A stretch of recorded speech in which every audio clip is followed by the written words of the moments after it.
certain ones, but those are all on there. So finally, the budget resolution, which we'll be hopefully entertaining tonight. We have 23 different funds all overall. Not all of them need to have an official budget with it. The ones listed below, this chart below is basically taken right off of that resolution. So the amounts listed on this chart below are right on the resolution. And so this 29.6 million is what we're asking for on that resolution. And then a big thanks to the commission and everybody. I mean, this has been a really interesting process this year, and very much appreciate everybody's efforts and putting up with us as we think we got something, and then all of a sudden we don't, and we try it again, and all that. So that's kind of the PowerPoint. Hopefully it pulled a few things out for you. If it raised any questions or you want any discussion or clarification, please let me know. And, turn it back to you. So I'll turn it over for questions, clarifications, Daryl, Dan, what have you. But one of the things, you had a line right towards the end there, Dan, you don't need to go back, but okay. We had the set aside funds, and back a few years ago with Mayor Heisinger, it's something that we as a finance committee started to do, was that set aside. And there's this philosophy of if we're going to take a vacation, we have to set money aside for it. If we're going to have a big expenditure, we set money aside for it. And really, quite frankly, in the early days of the COVID situation, the crisis as it started, and I'll say situation because we really didn't know what it was going to go to, the fact that we had paid off our bonds outside of the DDA one, we had no outstanding bond payments. That's just almost unheard of. The fact that we've conservatively estimated our city income tax, which, as you saw, accounts for 67%. I think the fiduciary responsibilities were met and exceeded by city staff, and really practices that have been in place for a few years. So the set-asides are there. It's something I feel very passionately about. The Finance Committee does as well. But if we hit some bumpy waters, those are things that we then start to evaluate of can we do this or not. But the intent right now is that we're going to, bless you, the intent is that we're going to continue to chip away at those and make the progress and be ready for the next situation that may come up. So that being said, I'll open up the floor for questions to either Dan or Daryl or anybody else in the room. Commissioner Growers? I just was wondering, the 800 megahertz on the radios, is that to do with the new towers and all that, and where are we at with that tower being constructed? I know. Go ahead. Yeah, so there is the new tower down at John Ball is being worked on. I think they've started the construction on it, I believe. So that is a replacement old monopole tower. To put the 800 megahertz on there, you would not be able, right now, would not support the load bearing. Motorola found that out after the fact. So that tower is actually being replaced. Right now, for instance, the fire vehicles, if we convert it over to 800 megahertz, the trucks are not equipped to be able to take calls from dispatch right now. So there's some significant holes in the plan that as the years have gone on that people have found out with. So, and I think even the, right now, state police is the only, my understanding, the only agency in the area that is on 800 megahertz working for them. Ottawa County just switched over to it. They've had a number of speed bumps in the process. So they're carrying both radios right now. So I think there's a lot of due diligence being done right now on the testing piece with the full foliage and the trees, and there's a term for it, and I can't think of that they can do the testing. If the radio signals can get through the trees, it'll be good. But big thing is there's going to be some extra things unforeseen because the radios were purchased. The dispatch authority purchased them 3 years ago, I believe it was. So they've been sitting on shelves for 3 years. They're going to need to be programmed. Fired won't work on them right now. So there's a lot of programming to be done. And those were just for the initial purchase for the number of firefighters and police officers we had at that time. It did not include the trucks, I don't think, for the fire, and it did not include the court personnel because they were included. So some of those extras to be compatible with the 800 megahertz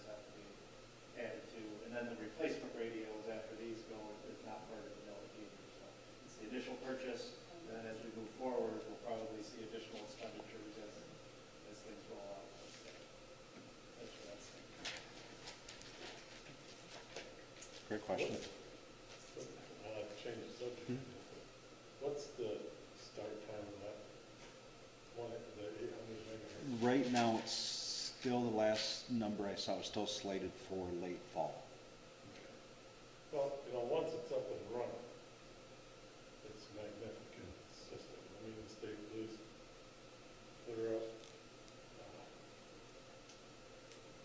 about to the bridge where they dispatch. They can have a dog out on the track, and I know right where he's at. You got a large opening coming up with the power line. I mean, you're talking 1 o'clock in the morning. They can tell them what's there. So you can be in lines and talk to people. Clear as day. Just about to the bridge. I mean, it's Well, and you think of, Taylor is where they're dispatching for Grand Rapids. yeah, and you hear it crystal clear on the radio. So it's obviously significant in the safety improvements. And for those that don't know, down in the 3rd Ward, there are some spots down in the lower valley down towards, not necessarily in Millennium Park, but in that general area, there are some dead spots down there. Even sometimes our police and fire can't pick up dispatch discussion. That's pretty significant. And there's not a quick fix overnight with it. The monopole is, Daryl and Frank remember in some of the emails, there was at one point an attempt to keep the monopole there. We went to bat and just said, no, it's not going to be acceptable. It wouldn't happen in any other area. So the zoo is getting a new tower put up there on the hill. So then at the 3rd Ward, we'll have crystal clear coverage from everywhere down in those lower valleys. So I feel like we averted a potential landmine there, because that tower would have been replaced at some point. But that just happened a few months ago.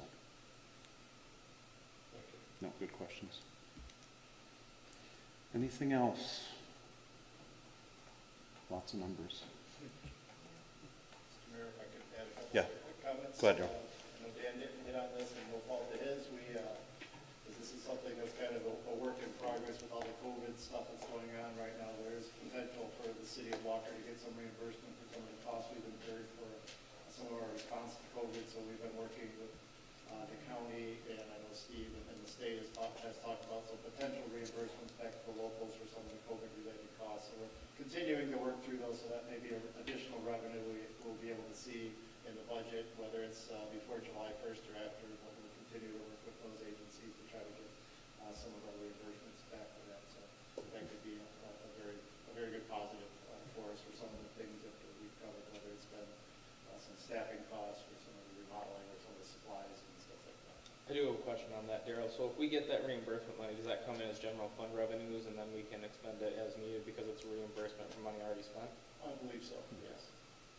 That's how we anticipate this happening, but I don't think the county even, they're still working on those details, how to divvy it up. So we're working closely with them on almost a daily basis of giving them information. Well, good for us if we get it anyways. Well, That really is a bonus. But, and I think that's the point, is it's not factored in here, so that goes back to that very fiscally conservative approach of not putting ourselves in a spot. If that comes in, that helps out. It may help offset maybe a need at that point we didn't expect, so. That being said, don't take your point. Yep, and then one other comment on some of the road projects. We've got a lot of road projects in this year's budget, but that's because we've been very successful in obtaining the grants. They just happen to hit all in the same year, and we have to fund some of those. I just want to point out that on the Kinney improvement from Waldorf to 3 Mile, the construction of that, we haven't budgeted here to pay for it all in this upcoming budget, but most likely that will probably be split between years, depending on when it's bid and when it's constructed. So there's 1.7 million in there, or 500,000 bars that may be split over a couple of years. So that's probably going to be a positive, and that'll probably happen. But we want to again be conservative and show it in this current year because it's a possibility we may spend it all, but most likely not. So, and that's another reason why we decided to decrease the major street funding from 500 to 400,000 on the local, because we're doing all the other improvements on those major roads. So we think it's a good year to. We're doing a lot of major road improvements. So if you go back to Travis and Scott's presentation on the road rating schedule, we're going to be gaining hopefully some lane mile improvements this next few years, no matter what we do. I'd like to make a motion that we, resolution 2023-04,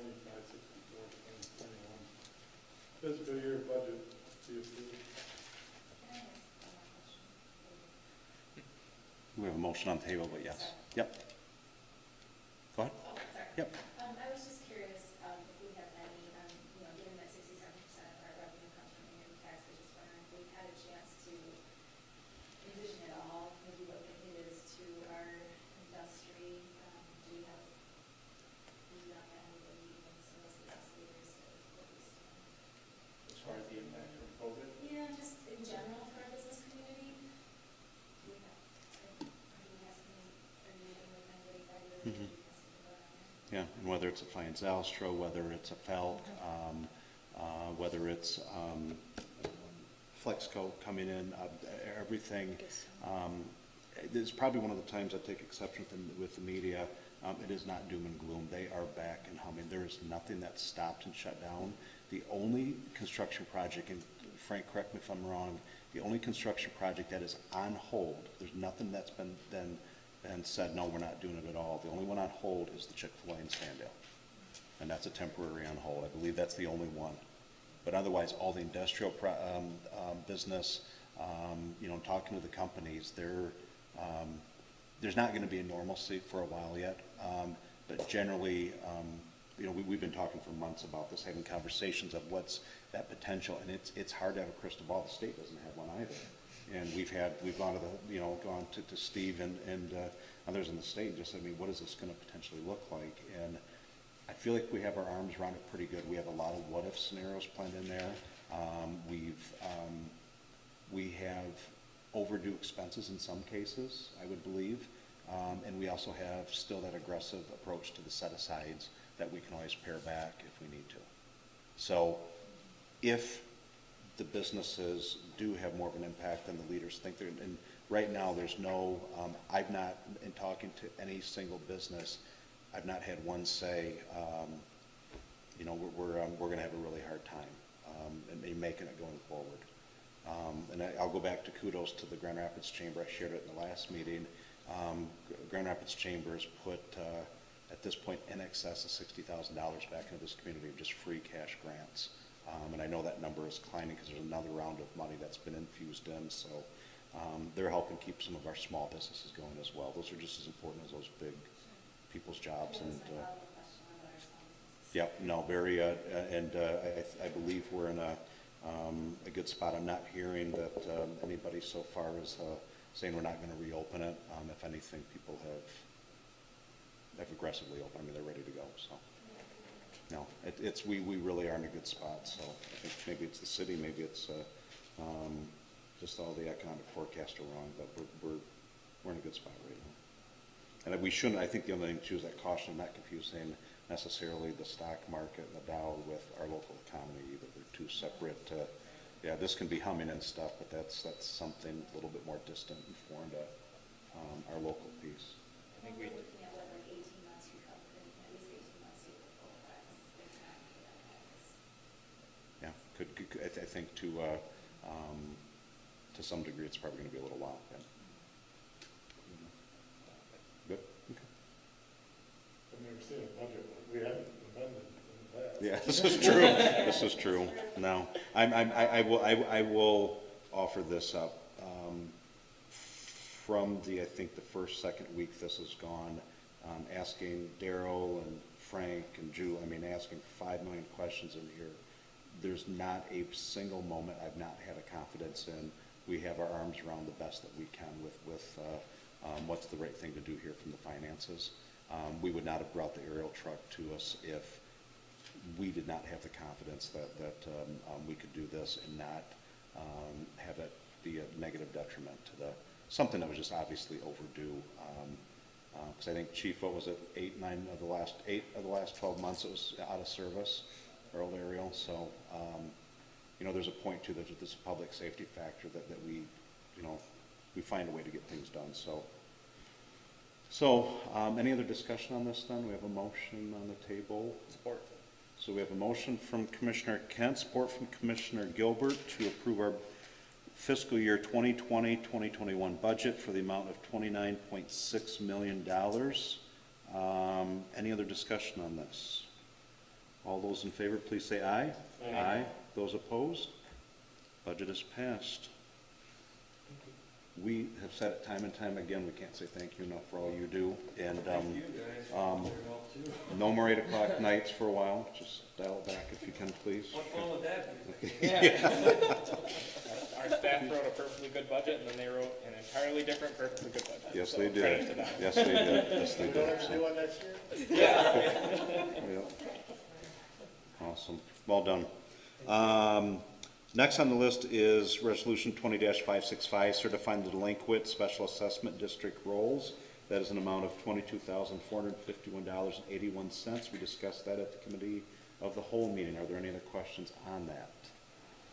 Seeing none, I'll entertain a motion for approval and support. I'll make a motion. Motion Commissioner Heisinger, do we have support? Support Commissioner Glanville. Any other discussion? All those in favor, please say aye. Aye. Aye. Those opposed? Resolution 20-565 is passed. Next on the list is Resolution 20-566, appointment of the Mayor's Office to the Downtown Development Authority effective the June meeting.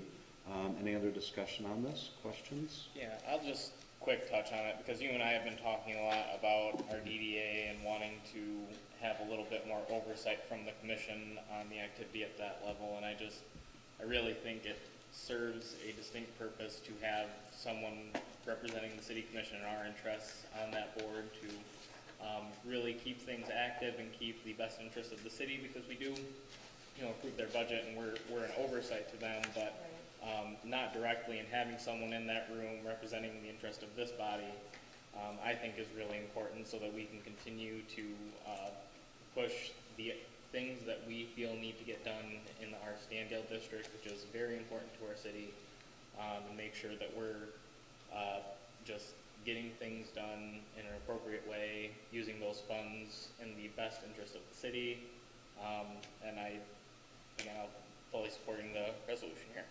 Okay. Take that as a motion? Yeah. Okay, thank you. Yep. I'll support. Thank you. Any other discussion? All those in favor, please say aye. Aye. Those opposed? Resolution 20-566 is passed. Thank you all. Next on the list is any other public comment on non-agenda items? Anybody? Going once, going twice? Commissioner, City Manager comments we have gone through. So I think we are good. I will leave us with this short message. I don't think the newsletter came out yet. If it did, I didn't see the, I'll withhold my comments to the mayor's message in there. And obviously the last week and a half have been very difficult on our nation, on our community, and I think it's important to acknowledge that, but I also want to make it crystal clear that I could not be prouder of the police department that we represent, and I think of all of the many times a night phone calls lately as things have gone on, different events and so forth. I want to give a shout out to our Sheriff's Department and our state police who, and other local agencies as well, but there's not been a time that I don't think any one of us as city leaders have been wanting to know what's going on, and again, when as I shared with Mayor Bliss, when Grand Rapids sneezes, we all catch cold over here, and I think it's very important to understand that we are there to support them and help them, and we have been down there helping, supporting them with our officers and other staff as needed. So with that being said, I'll entertain a motion for adjournment then, and our next meeting is June 22nd at 6:30, and we have master plan time that night. That will, I believe, is the plan. Resolution. So we'll get that the week before some of the summary pieces of that. So that'll be the main crux of our meeting on the 22nd. So that being said, entertain a motion to adjourn. I'll make a motion. Commissioner Heisinger, support. Commissioner Broders, thank you. All those in favor, please say aye. Aye. Aye. Those opposed? We are adjourned. Thank you.